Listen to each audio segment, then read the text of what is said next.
Baik, perkenalkan nama saya Arthur Arileo. Saya dari Departemen Teknik Sipil Prodi S1 Pendidikan Teknik Bangunan Universitas Negeri Malang dengan NIM 2105216181016. Di sini saya akan mempresentasikan hasil tugas saya yaitu tentang materi daktilitas dan dispasi energi dengan mata kuliah Mekanika Bahan dan dosen pengampunya Bapak Mirja Abdillah Pratama STMT. Daktilitas dan displasi energi. Untuk definisinya sendiri yaitu parameter daktilitas dan kapasitas displasi energi merupakan salah satu cara perhitungan yang digunakan dalam perencanaan gempa deformasi inelastis struktur. Untuk daktilitas sendiri mempunyai artian daktilitas merupakan kemampuan struktur untuk tidak mengalami keruntuhan secara tiba-tiba atau getas, tetapi masih mampu mengalami deformasi yang cukup besar pada saat beban maksimum yang tercapai sebelum struktur tersebut mengalami keruntuhan. Ini adalah contoh gambar dari daktilitas. Untuk definisinya sendiri ialah daktilitas adalah kemampuan suatu struktur gedung untuk mengalami simpangan pasca elastik yang besar secara berulang dan bolak-balik akibat beban gempa di atas beban gempa yang menyebabkan terjadinya pelelehan pertama, sambil mempertambahkan kekuatan dan kekakuan yang cukup sehingga struktur gedung tersebut tetap berdiri walaupun sudah berada dalam kondisi diambang keruntuhan. Perilaku ini cukup penting karena saat pelelehan elemen struktur terjadi, maka terjadi pula peresapan energi gempa oleh struktur. Saat terjadi gempa, daktilitas akan mempertahankan kekuatan dan kekakuan pada saat struktur sehingga struktur gedung tetap berdiri walaupun telah berada pada ambang keruntuhan. Untuk daktilitas dapat dinyatakan sebagai perbandingan antara defleksi saat kondisi ultimate dan defleksi saat luluh pertama. Seperti persamaan berikut. Ini adalah rumusnya. Nilai defleksi saat luluh pertama yaitu ini dapat diperoleh dengan aturan 3/4 seperti biasa. Untuk contoh gambarnya seperti ini. Untuk menurut Pauli dan Priestley tahun 1992, daktilitas terbagi dalam 1. Daktilitas regangan atau strain ductility. 2. Daktilitas kelengkungan atau kurvatur ductility. Dan yang ketiga, daktilitas perpindahan atau displacement ductility. Untuk daktilitas regangan atau strain ductility dapat dirumuskan sebagai berikut. Daktilitas E sama dengan EU per EY. Seperti terlihat pada gambar, ini adalah contoh daktilitas regangan atau strain ductility. Dapat dirumuskan seperti ini. Untuk daktilitas kelengkungan atau kurvatur ductility dapat dirumuskan sebagai berikut. Di mana ini atau sudut kelengkungan, putaran sudut per unit panjang, ini adalah contoh pada gambar A yaitu moment kurvatur relationship, dan pada gambar B yaitu force yield kurvatur, dan pada gambar C ultimate kurvatur. Untuk daktilitas perpindahan atau displacement ductility, perbandingan antara perpindahan struktur maksimum pada arah lateral terhadap perpindahan struktur saat leleh dapat dirumuskan seperti ini. Dan seperti terlihat pada gambar, ini merupakan contoh gambar dari daktilitas perpindahan. Baik, untuk ilustrasinya sendiri dapat dicontohkan sebagai berikut. Struktur dengan daktilitas tertentu akan memungkinkan terjadinya sendi plastis secara bertahap pada elemen struktur yang telah ditentukan. Dengan terbentuknya sendi plastis pada struktur, maka struktur akan mampu menahan beban gempa yang besar tanpa memberikan kekuatan berlebihan pada elemen struktur karena energi kinetik akibat gerakan tanah yang diterima akan diserap oleh sendi plastis tersebut. Semakin banyak sendi plastis yang terjadi pada struktur, maka semakin banyak pula energi yang diserap oleh struktur. Untuk contoh gambar di samping menunjukkan bahwa ilustrasi dari daktilitas.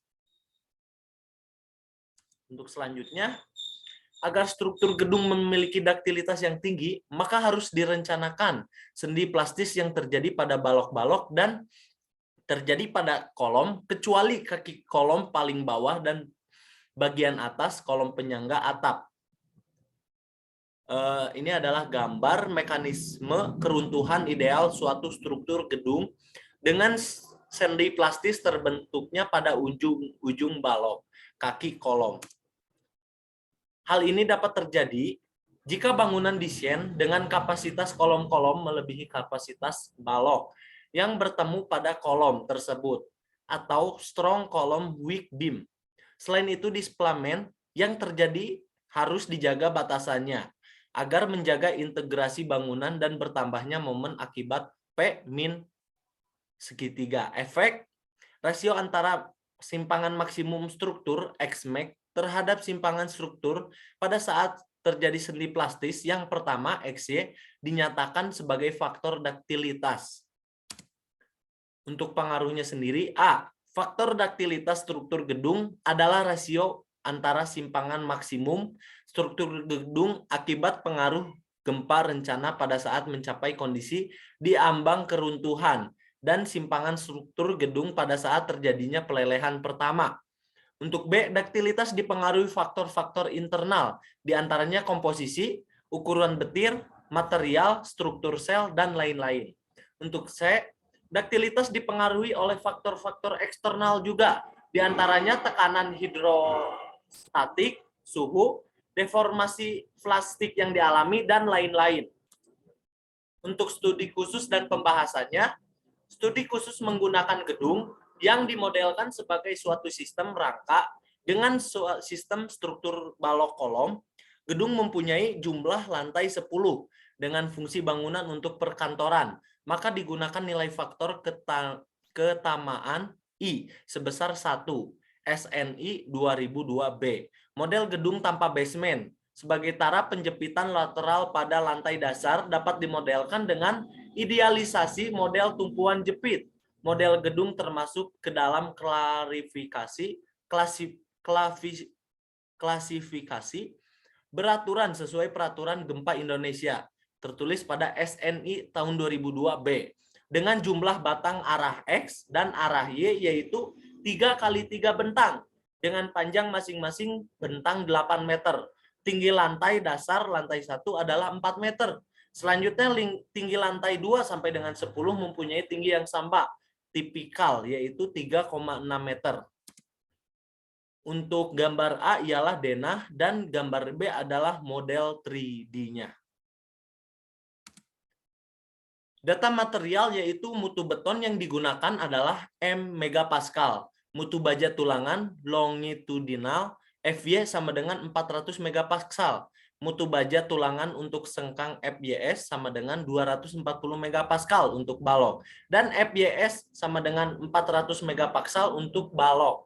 Plat digunakan tebal 120 mm dengan beban mati SDL untuk plat lantai dan atap sebesar 140 kg per meter kubik per meter kuadrat atau beban hidup LL lantai plat lantai sebesar 250 km kuadrat serta beban hidup LL atap plat atap sebesar 100 kg meter kuadrat. Data dimensi dan ukuran penampang selengkapnya sebagai berikut. Yang pertama, kolom lantai 1 sampai dengan 5 dimensi 800 kali 800 mm kuadrat. Yang kedua, kolom lantai 6 sampai dengan 10 dimensi 700 kali 700 meter kuadrat, milimeter kuadrat. Balok induk atau seluruh lantai dimensi 400 kali 600 mm kuadrat. Yang keempat, balok anak atau seluruh lantai dimensi 300 kali 600 mm kuadrat. Untuk contoh soalnya sebagai berikut. Sebuah kolom beton dengan dimensi lebar 400 dan tinggi 400 mm dibuat dengan menggunakan beton mutu FC sama dengan 22,5 megapascal dan baja tulangan FY sama dengan 300 megapascal Jika pada kolom dipasang tulangan 4, min 10, dan beban aksial yang diberikan sebesar 20 kN, serta momen sebesar 0,5 kN, apakah penampang tersebut mampu menahan beban yang diberikan? Untuk penyelesaiannya, misal digunakan sengkang ikat, luas tulangan AST 4 min 10 sama dengan 2,85 cm kuadrat atau 285 mm kuadrat. Dan luas beton AG sama dengan 400 kali 400 atau 160.000 mm kuadrat. Untuk selanjutnya, pemeriksaan eksentrisitas kolom, yaitu dengan menggunakan rumus seperti ini. E sama dengan MU per PU sama dengan 0,5 per 20 sama dengan 0,25 cm atau 25 mm. E min sama dengan 0,1 hexa sama dengan 0,1 X kali 400 sama dengan 400 mm. 25 mm kurang dari 40 mm sama dengan E min kolom dengan BA atau beban aksial terpusat. Kekuatan penampang kolom PN max sama dengan 0,80 dikali PO untuk kolom sengkang ikat. 0,80 kali dalam kurung 0,85 kali FC dalam kurung AG min AST tutup kurung plus AST dikali FY tutup kurung. Dan dihasilkan hasilnya 2.534 kN dan lebih dari 20 kN. Jadi berdasarkan perhitungan, maka penampang mampu menahan beban yang diberikan sebesar 20 kN. Untuk selanjutnya yaitu energi displasi. Kapasitas disipasi energi merupakan parameter yang penting untuk struktur yang dirancangkan dengan beban gempa dengan periode ulang lama. Pada struktur yang mendapat beban lateral, siklik nilai disipasi energi untuk satu siklus EI dapat dihitung dari luas area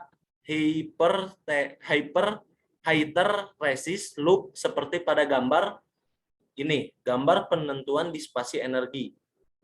Ini ada beban lateralnya, defleksi, dan ini luas area EI. Untuk definisinya sendiri, disipasi energi adalah kemampuan struktur dalam menyerap energi melalui proses leleh pada daerah sendi plastis. Untuk luas area hysteresis loop dapat dihitung secara pendekatan dengan aturan trapesium dengan banyak bias pada gambar seperti ini. Ini sumbu Y dan ini sumbu X-nya ada X0, X1, dan X2. Ini yang melengkung ini adalah hysteresis loop. Disipasi energi total dapat diperoleh dengan persamaan seperti ini. E total sama dengan E sigma I min 1 dikali EI, yaitu N sama dengan jumlah siklus selama pengujian. Untuk tujuan perbandingan nilai disipasi energi total dapat dinormalisasi dalam persamaan EN sama dengan N sigma I min 1 sigma I per H max AY. EN atau disipasi energi yang dinormalisasi H max sama dengan beban lateral maksimum. Luas area atau A dihitung dengan persamaan sebagai berikut.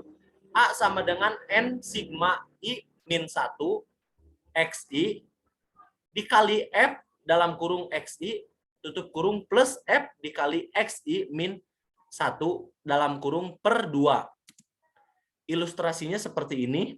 Pada saat pengujian ditentukan disipasi energi relatif tidak boleh kurang dari 1/8 seperti pada ilustrasi gambar seperti ini. Yaitu I sama dengan A0 I plus E2 A atau area distratif, ini gaya lateral atau momennya. Ini adalah rasio simpangan. Ini adalah contoh ilustrasinya. Untuk pengaruhnya sendiri, yang pertama faktor yang mempengaruhi disipasi energi adalah A. Kuat tekan, B. Dimensi penampang, C. Riwayat pembebanan. Yang kedua, pengaruh dari adanya materi atau perhitungan disipasi energi adalah kita bisa mengetahui kemampuan menyerap energi atau kemampuan disipasi pada suatu struktur yang direncanakan tahan gempa. Untuk studi khususnya, benda uji kolom dibuat sebanyak 4 buah dengan kode KA per 1, KA-1, KA-2, atau KS-1 dan KS-2. Benda uji KA1 dan KA2 setelah diuji dan diperbaiki kemudian diberi kode KR1 dan KR2. Benda uji KA1 dan KA2 diperkirakan akan mengalami kerusakan geser, sedangkan KR1 dan KR2, KS1 dan KS2 akan mengalami kerusakan lentur. Semua benda uji kolom memiliki penampang persegi dengan dimensi 160 mm dikali 160 mm dengan tinggi 500 mm. Diberi tulangan longitudinal 8, senggang 12 mm dan sengkangnya 4 per sampai 160 mm. Benda uji merupakan model dari kolom suatu bangunan yang memiliki titik belok momen lentur tepat di tengah tinggi kolom. Untuk pembahasannya sendiri, besarnya disipasi energi pada saat kapasitas beban lateral tercapat dapat dilihat pada gambar seperti ini. Ini adalah disipasi energi Joule. Ini ada KA1, KA2, KR1, KR2, dan KS1, KS2-nya seperti ini. Dan menunjukkan nilai disipasi energi total dihitung dari semua siklus. Seperti gambar seperti ini. Pada saat beban lateral maksimum tercapai kolom yang diperbaiki KR1 dan KR2 memiliki disipasi energi rata 3,71 kali lebih besar dari kolom asli, yaitu KA1 dan KA2. Kolom perkuatan KS1 dan KS2 memperlihatkan disipasi energi rata 2,49 kali lebih besar dari kolom asli.